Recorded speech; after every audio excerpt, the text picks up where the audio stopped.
Meu nome é Tracy Sullivan, tenho 35 anos e sou dona de uma confeitaria em Mesa, no Arizona. Durante anos me dediquei além do limite, investindo cada centavo extra no sonho do meu irmão mais novo de se tornar médico. Aluguel, contas, mensalidades, tudo saía do meu bolso, porque família é prioridade. Ou pelo menos era o que eu pensava. Até que na última quarta-feira à noite, um e-mail que não era para mim iluminou minha tela. Nele ele me chamava de patética, dizia que eu o envergonharia diante da família rica da namorada e me mandava não aparecer no tanque de vinho. Patética. Cada letra daquela palavra doía como uma facada, traindo todas as noites mal dormidas, todos os turnos extras que peguei para bancar a vida dele. Fiquei ali, olhando para a tela, as mãos trêmulas, me perguntando como aquele garoto que eu carreguei nos ombros podia me esfaquear pelas costas. Poderia ter ligado, gritado, exigido um pedido de desculpas. Mas não fiz nada disso. Em vez disso, comecei a repassar mentalmente cada cheque que emiti, cada sacrifício que fiz. O que aconteceu depois? Digamos apenas que o dinheiro para o aluguel, as contas e a faculdade dele sumiu de repente. E quando a verdade veio à tona, não foi só o bolso dele que sofreu as consequências. Você já precisou estabelecer limites com a própria família? Compartilhe a sua história nos comentários e se inscreva para acompanhar como essa situação vai se desenrolar. Garanto que você não vai querer perder o que está por vir. Cresci em Mesa, Arizona, em uma casa pequena, mas cheia de risadas. Eu e meu irmão, Ryan Sullivan, éramos inseparáveis. Corríamos de bicicleta no quintal, construíamos fortes com cobertores velhos e sonhávamos alto debaixo das estrelas. Enquanto eu imaginava criar os melhores bolos da cidade, Ryan, mesmo com apenas 10 anos, já falava em salvar vidas como médico. Aqueles dias pareciam não ter fim,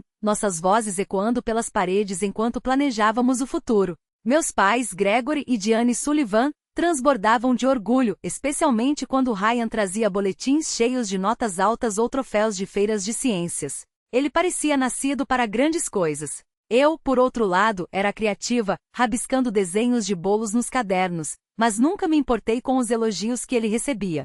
Parecia justo, como se fôssemos uma equipe. Depois do ensino médio, abri mão da faculdade e me joguei de cabeça na confeitaria. Os primeiros anos foram implacáveis, turnos de 16 horas, avental sempre sujo de farinha e quase nenhum dinheiro no caixa. Mas cada sorriso de um cliente ao provar meus cupcakes de veludo vermelho me fazia ter certeza de que estava no caminho certo. Ryan, no entanto, seguiu o caminho que nossos pais sempre sonharam para ele. Entrou em uma universidade de ponta no curso de medicina e 2 anos atrás começou a faculdade. Eles o chamavam de nosso futuro médico, com olhos brilhando como se já estivesse segurando um bisturi. Eu também me orgulhava. Mas esse orgulho tinha um preço. Começou com pequenas coisas, cobri as taxas da República quando a bolsa dele não foi suficiente. Depois o aluguel de um apartamento fora do campus, porque ele precisava de espaço para estudar. Contas de luz, livros, até as compras do supermercado, tudo saía do meu bolso. Ao longo dos anos aqueles pagamentos se acumularam, dezenas de milhares de dólares transferidos da minha conta para a dele. Na época não fazia controle. Era só o que se faz por família. Meus pais não tinham condições.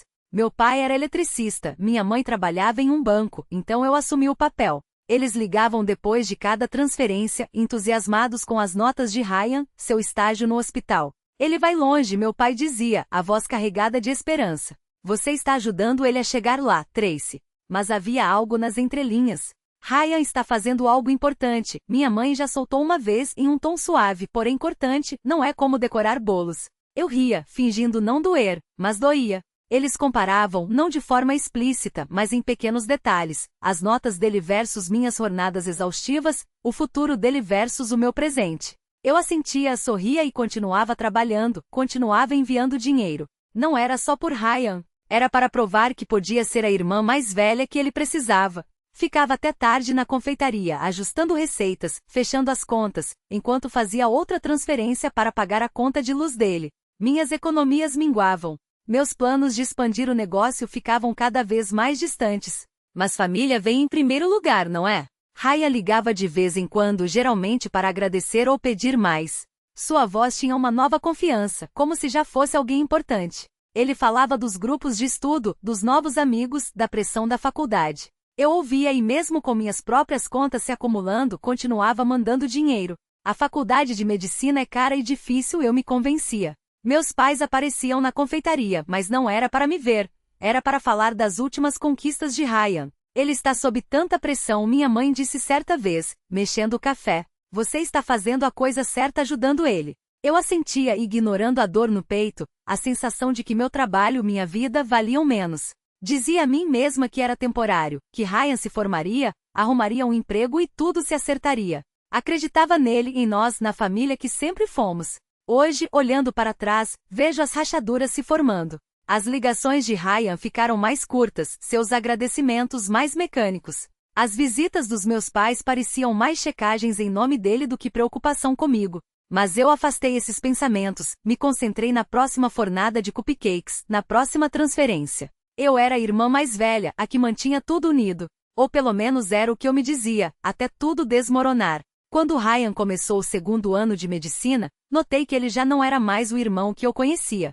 Suas ligações, antes cheias de histórias sobre provas ou plantões no hospital, se tornaram raras. Quando ele entrava em contato, era sempre o mesmo roteiro. Um rápido obrigado pelo dinheiro ou um pedido seco. Preciso de R$ 500 para a conta do celular ou, o aluguel vence semana que vem. A cada transferência, eu me convencia de que era a pressão da faculdade, de que ele precisava se concentrar. Mas algo não batia certo.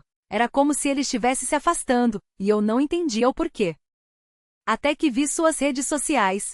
As publicações de Ryan eram um desfile de extravagância, jantares em restaurantes caros com lustres de cristal, fins de semana em praias de San Diego, ternos sob medida que custavam mais do que meu aluguel mensal. Em uma foto ele estava em uma festa em um bar na cobertura, brindando com amigos que eu nunca tinha visto, todos vestidos como se tivessem saído de uma revista. Enquanto eu passava perto, adiantando contas da confeitaria para manter as luzes da casa dele acesas, ele vivia um estilo de vida que eu nem sonhava em ter. Como ele pagava por tudo aquilo? Foi então que percebi, meu dinheiro não estava indo só para livros ou aluguel. Estava bancando algo muito diferente. Foi aí que descobri a existência de Courtney Lane, namorada de Ryan. Ela vinha de uma família abastada, o pai dela era dono de uma rede de concessionárias em Phoenix. O Instagram de Courtney era um mix de bolsas de grife e degustações de vinho exclusivas, e Ryan estava sempre ao lado dela, como se pertencesse àquele mundo. Ela o marcava em posts de viagens de esqui em Aspen, um lugar que eu só conhecia dos filmes. Não a conhecia bem, mas sua influência era clara. Ryan não estava só ambicioso, estava se reinventando para caber no círculo dela, bem longe de nossas raízes modestas em mesa. Sempre foi determinado, mas aquilo era diferente. Parecia que ele estava pagando quem era para se encaixar na vida dela. Levantei o assunto com meus pais durante uma de suas raras visitas à confeitaria. Ryan está gastando muito, comentei, mostrando uma foto dele com um blazer elegante priorizando mim. Não era egoísmo, era sobrevivência. Cada centavo que eu tinha jogado no buraco sem fundo das ambições de Ryan era um centavo roubado do meu próprio futuro. E agora, pela primeira vez, eu estava escolhendo investir em algo que realmente importava. A confeitaria que eu tinha construído com minhas próprias mãos. Suor e noite sem dormir. Quando o equipamento novo chegou, foi como se uma parte de mim tivesse voltado a respirar. O forno reluzente, a mesa de inox impecável. Aquilo não era só metal e tecnologia, era prova de que eu merecia mais do que migalhas da minha própria vida. Os clientes notaram a diferença imediatamente. Os bolos saíam mais uniformes, os pães mais dourados, e até o aroma na loja parecia mais rico, como se o lugar todo tivesse ganhado vida nova. Uma senhora cliente antiga segurou minha mão no balcão e disse: "Tracy, parece que você voltou a sorrir." Eu não tinha percebido até aquele momento, mas ela estava certa. Mas a calma durou pouco. 3 dias depois, meu telefone tocou com o número de Ryan. Meu estômago revirou. Parte de mim queria ignorar, mas a outra, aquela que ainda guardava memórias de brincar de esconde-esconde no quintal dos nossos pais, atendeu. "Tracy." Sua voz era fria, profissional, como se estivesse falando com um banco, não com a irmã. "O que está acontecendo com as transferências?" "A faculdade ligou. Seu pagamento atrasou." Engoli em seco. Não ia ser fácil. Eu parei de pagar. Minha voz não tremia. Isso me surpreendeu. Silêncio. Então, a máscara caiu. "Você está brincando?" A irritação transparecia em cada sílaba. "Você sabe o que acontece se eu não pagar a mensalidade? Eles vão me cortar do programa." "Você tem 24 anos, Ryan." Minha paciência, antes infinita, agora era fina como papel de arroz. "Você é adulto. Arranje um jeito." "Com o quê?" Ele riu, uma risada seca, sem humor. Você acha que eu tenho tempo para trabalhar enquanto faço residência? Você não entende como funciona. Eu entendo que você tem tempo para postar fotos em Vegas. As palavras saíram antes que eu pudesse frear. Eu entendo que você tem dinheiro para roupas de grife e jantares caros, mas não para sua própria faculdade. Eu entendo sim. Só não entendo porque eu deveria continuar bancando isso. Outro silêncio. Dessa vez mais longo. Quando ele falou novamente, a voz estava baixa, quase um sussurro. Você leu a mensagem. Não era uma pergunta. Era uma confissão. Sim, uma palavra. Foi tudo que consegui. Tracy, não é o que parece? Pare. Minha mão tremia, mas minha voz não. Não me venha com desculpas. Você me chamou de patética. Você se envergonha de mim. E o pior, eu deixei. Eu deixei você me fazer acreditar que eu era menos por não ter um diploma ou um sobrenome importante. Mas sabe o que eu tenho, Ryan? Uma vida que eu construí. Uma que não depende de mentiras ou de apagar quem eu sou para impressionar os outros. Ele tentou interromper, mas eu continuei, as palavras jorrando como uma represa arrebentada. Eu te amei o suficiente para me afundar, mas não vou mais. Se você quer ser médico, ótimo.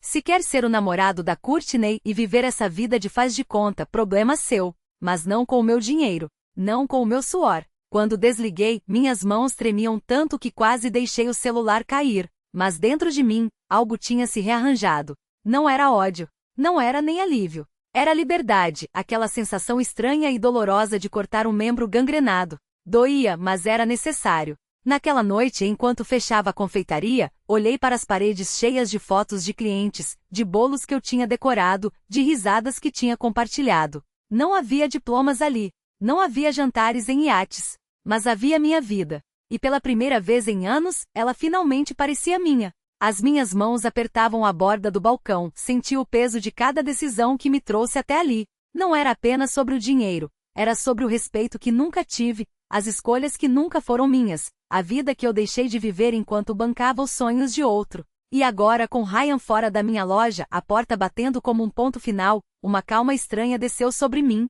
Não era paz, era certeza. Cheryl, ainda com os olhos arregalados, olhou para mim como se esperasse que eu desmoronasse. Mas eu não ia desmoronar. Eu estava inteira pela primeira vez em anos. Estou bem, respondi, e pela primeira vez era verdade. Ela assentiu, voltando a decorar os cupcakes com uma determinação que me fez sorrir. A vida seguia. E pela primeira vez, eu também. Mas eu sabia que a tempestade não tinha passado, apenas mudado de direção. Uma semana depois, o sino da porta tocou, e eu soube, antes mesmo de levantar os olhos, quem tinha entrado. O silêncio que se seguiu foi tão denso que até o cheiro de canela e baunilha pareceu se dissipar. Meus pais estavam ali, lado a lado, com expressões que misturavam decepção e uma raiva contida. Meu pai, com as mãos nos bolsos, como sempre fazia quando estava prestes a dar um sermão. Minha mãe, com os lábios apertados, como se estivesse segurando palavras que já tinham sido ditas 1000 vezes antes. Tracy, minha mãe começou, a voz trêmula, mas firme. Nós precisamos conversar. Eu limpei as mãos no avental sem pressa. Não ia me apressar mais. Não ia me curvar. Estou ouvindo. Meu pai deu um passo à frente, o tom baixo, mas cortante. Você não pode fazer isso com o seu irmão. Não é certo. Não é família. A palavra família soou como uma acusação. Como se eu fosse a traidora, a ingrata, a que quebrara um pacto sagrado. Mas eu conhecia aquele pacto. Era desequilibrado, sufocante, um laço que só apertava em uma direção. Não é sobre certo ou errado, respondi cruzando os braços. É sobre justiça. Eu dei tudo o que tinha e o que ganhei em troca? Desprezo. Mentiras. Um irmão que me chama de patética enquanto gasta meu suor em festas e roupas caras. Minha mãe abanou a cabeça, como se não pudesse acreditar no que ouvia. Você está exagerando. Raya está sob pressão. Você não entende o que é ser médico. Eu entendo o que é ser usada, cortei, a voz subindo apesar de mim. Eu entendo que é abrir mão dos meus sonhos para bancar os dele. Vocês acham que eu não queria fazer um curso de confeitaria em Paris?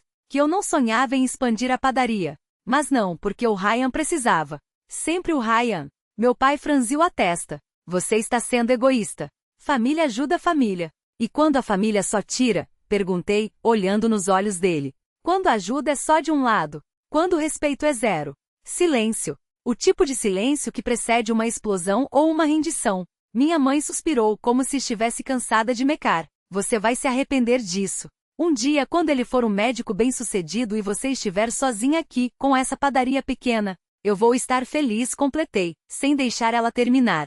Porque esta padaria é minha. Estas paredes, estes bolos, estas escolhas, tudo isso é meu. E pela primeira vez eu não estou envergonhada disso. Eles me encararam, chocados, como se eu tivesse falado em outra língua. Talvez tivesse. Era a língua de quem finalmente se libertara. Meu pai balançou a cabeça, decepcionado. Você mudou. Não respondi, sorrindo sem alegria. Eu só parei de ser quem vocês queriam que eu fosse. Eles saíram sem se despedir. A porta fechou com um clique suave, bem diferente do estrondo de Ryan. Mas o efeito foi o mesmo, um capítulo se encerrava. Cheryl, que tinha assistido a tudo em silêncio, veio até mim e apertou meu ombro. Você é mais forte do que pensa, ela murmurou. Eu olhei para as vitrines, para os doces que tinha criado, para o futuro que pela primeira vez era só meu. Eu sei, respondi. E pela primeira vez acreditei nisso. Os rostos deles eram máscaras de descontentamento. Minha mãe quebrou o silêncio primeiro, a voz carregada daquele tom que sempre antecedia suas sentenças. Tracy, você está destruindo esta família. Ryan não consegue terminar a faculdade sem você. Meu pai cruzou os braços, o gesto familiar de quem já tinha decidido o veredicto. A família vem em primeiro lugar. Você sabe disso.